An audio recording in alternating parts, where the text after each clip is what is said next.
गराय बाजाराव जेखौ गोजोंस्रि गराय बाजार होनो बावहाय जोङो नाबार्डनि हेफाजाबजों जों ग्रीन लिफ एनजिअ'आ मोनसे प्रजेक्ट बानायनो थाखाय लुफुंनो थाखाय मावफुंनो थाखाय जोङो दिनै अन्थाइ खाम्फा गायसनदों। बे प्रजेक्टआनो जाहैबाय गोजोंस्रि गराय रुराल हाट। बेवहाय मार्केट सेट जागोन। बेजों लोगोसे इउरिनेल आरो टयलेटनि माखासे फेसिलिटि थागोन। जोङो बेखौ बानायनायनि मेन थांखियानो जाबाय बे ओनसोलावहाय जों नुनो मोन्दों गोबां फिसा फिसा बेफारिफोर एबा मैगं फायखारि बा मैगं फानग्राफोर गोबां दङ। बिसोरनि नाथाय मैगं फाननो थाखाय मोजां सुबिदा बे ओनसोलाव गैया। बे जायगायाव जों नुनो मोनाखै। बेखायनो जोङो बेवहाय मोजां मोनसे सेट बानायना होयोब्ला निस्सय बिसोरो बेवहाय मैगं थाइगंखौ फाननानै मोजां मोनसे लाबा लाब खालामनो हागोन आरो बिसोरो गोसोआव मोनसे थुलुंगानाय मोनगोन कि जोङो खेथि मावोब्ला बे ओनसोलावहाय माने जोंहा मोनसे फाननायनि मोनसे मोजां सुबिदा दङ। जोङो गतिके खेथिखौ गोबां खालामगोन आरो बिसोरनि न'खरनि माने रां जि आरजिनाय बेफोरबो रांखान्थियारि जौगागोन होननानै जोङो बे आसा लानानै बे प्रजेक्टखौ जोङो लुफुंनो थाखाय आखायाव लानाय जादों। बे एमाउन्टआ खुब बारा नङा। बेयो 15 लाखल'। 15 लाखनि गेजेरावनो जोङो बे प्रजेक्टखौ कमप्लिट खालामनांगौ आरो जों बे प्रजेक्टखौ मास मोनथामनि गेजेरावनो जोङो लुफुंगोन होननानै जोङो आसा खालामदों। गराय बाजाराव जेखौ गोजोंस्रि गराय बाजार होनो बावहाय जोङो नाबार्डनि हेफाजाबजों जों ग्रीन लिफ एनजिअ'आ मोनसे प्रजेक्ट बानायनो थाखाय लुफुंनो थाखाय मावफुंनो थाखाय जोङो दिनै अन्थाइ खाम्फा गायसनदों। बे प्रजेक्टआनो जाहैबाय गोजोंस्रि गराय रुराल हाट। बेवहाय मार्केट सेट जागोन। बेजों लोगोसे इउरिनेल आरो टयलेटनि माखासे फेसिलिटि थागोन।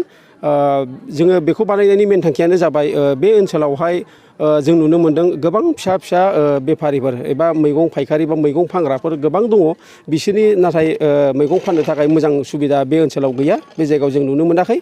बेखायनो जोङो बेवहाय मोजां मोनसे सेट बानायना होयोब्ला निस्सय बिसोरो बेवहाय मैगं थाइगंखौ फाननानै मोजां मोनसे लाबा लाब खालामनो हागोन आरो बिसोरो गोसोआव मोनसे थुलुंगानाय मोनगोन कि जोङो खेथि मावोब्ला बे ओनसोलावहाय माने जोंहा मोनसे फाननायनि मोनसे मोजां सुबिदा दङ। जोङो गतिके खेथिखौ गोबां खालामगोन आरो बिसोरनि न'खरनि माने रां जि आरजिनाय बेफोरबो रांखान्थियारि जौगागोन होननानै जोङो बे आसा लानानै बे प्रजेक्टखौ जोङो लुफुंनो थाखाय आखायाव लानाय जादों। बे एमाउन्टआ खुब बारा नङा। बेयो 15 लाखल'। 15 लाखनि गेजेरावनो जोङो बे प्रजेक्टखौ कमप्लिट खालामनांगौ आरो जों बे प्रजेक्टखौ मास मोनथामनि गेजेरावनो जोङो लुफुंगोन होननानै जोङो आसा खालामदों। गोजोनथाव खौरां! नोंथांमोननि थाखाय लानानै फैदों MRM मेम'रियेल हस्पिटालाव गोबां बेमार फाहामथाय होनायनि खाबु।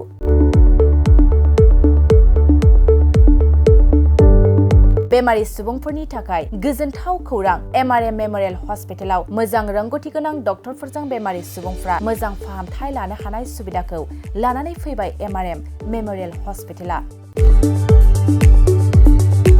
क'क्राझार सहरनि पुलिस पइन्ट आरो अमश्री हटेलनि साखाथियाव थानाय बयजोंबो मिथिसारजानाय MRM मेम'रियेल हस्पिटाला गोबां फेसिलिटिस खाबुफोर फोसावदों। MRM मेम'रियेल हस्पिटालनि फेसिलिटिफ्रानो जाबाय critical care, medicine, emergency medicine, paediatrician, pathologist, general medicine, diabetologist, OBS and gynae, cardiology, general surgeon, neurosurgery, advance laparoscopic ENT surgery department, ophthalmologist, surgical, gastroenterologist, neuropsychiatry, onco' surgery department, dermatologist, orthopaedics, residential medical officer, inter facility unit, physiotherapy, radiologist, histopathological department, urologist, emergency department, CT scan, X-ray, pathology department, vaccinator department आरो MRM memorial हस्पिटालाव 24 घन्टा जेब्लाबो खुलाय थागोन। लांलाय लाबोलायनि एम्बुलेन्सनि सुबिदायाबो 24 घन्टा थागोन। गोबां मिथिनो थाखाय नैबे 9854081948 936550204 जानबुं नाम्बाराव फन खालामनानै